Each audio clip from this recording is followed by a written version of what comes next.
Court is calling 2025 CR 011986 State versus Terry Talton. Could I have parties announced?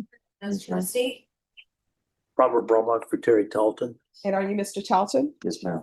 Counsel, have you received all discovery? Did you review it with your client? Yes, ma'am, I did. Court will find that the state is in compliance with discovery. Mr. Talton, did you review the true bill of indictment with your attorney? Did you understand it? Yes, ma'am.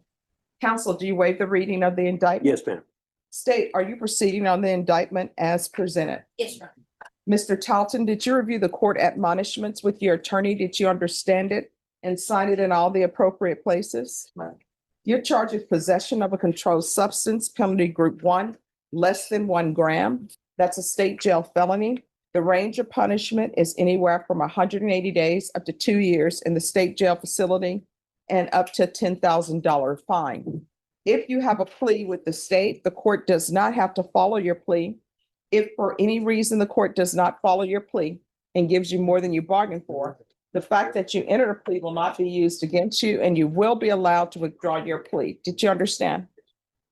You have a right to jury trial, a right for you or your attorney to cross-examine and confront any witnesses the state would call, and the right to remain silent. Did you understand by entering this plea, you were giving up those rights? And did you intend to give up those rights and enter into a plea in this case? Yes, ma'am. Counsel, has your client been able to provide you with any defenses? Yes, ma'am, he has. Do you believe he has a rational as well as a factual understanding of the charges against him? Yes, I do. Do you believe he's currently competent and was legally sane at the time of the offense? He's mentally competent. Mr. Talton, has anyone threatened you, coerced you, or placed you in fear to get you to enter the plea? No, ma'am.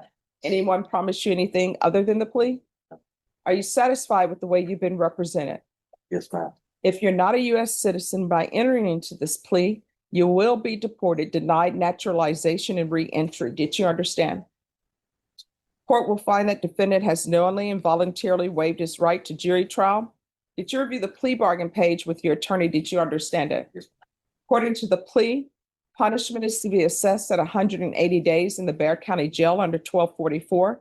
There's an $800 fine and no applications. Did you understand that to be the plea? Defense, is that the plea? Yes, ma'am. State? Yes. Did you review the waiver of appeal paragraph with your attorney? Did you understand it and sign it in both places? By signing that, you're waiving your right to appeal. The only items that can be appealed are written pretrial motions that have been filed, heard, and ruled upon by the court. Did you understand? Yes, ma'am. Counsel, have there been any such motions? No, ma'am.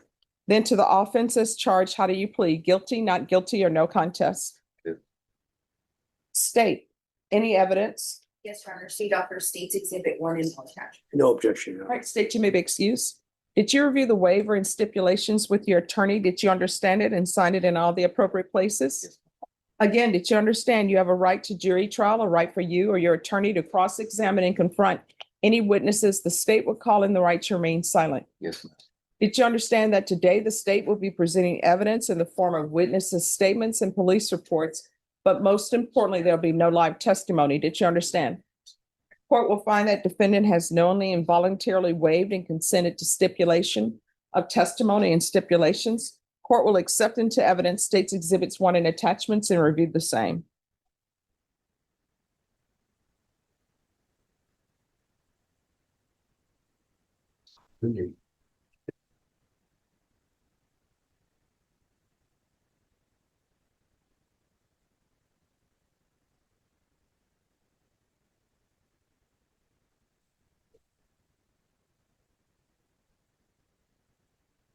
All right, after reviewing State's Exhibits 1 and attachments, the court will find that there is sufficient evidence to find you guilty, and the court will find you guilty. Are you proceeding with sentencing? Yes, ma'am. All right.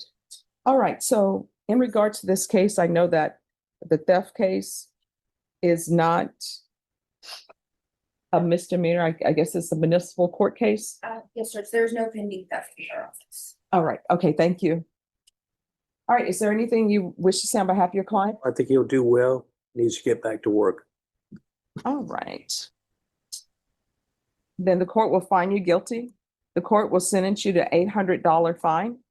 Time and money will run concurrently. And the court will sentence you to 180 days in the Bexar County Jail under 1244. Does he have adequate time or no? Yes, 112 days. 112 days. All right. So you'll receive credit for any time served. All right, did you review the document entitled Trial Court Certification of Defendants' Rights to Appeal with your attorney? Did you understand it and sign it? All right, because this is a plea bargain agreement, because I followed your plea bargain agreement, and because you waived your right to appeal, you do not have the court's permission to appeal. Because this is a felony conviction, you're not allowed to own or possess any weapons or ammunition.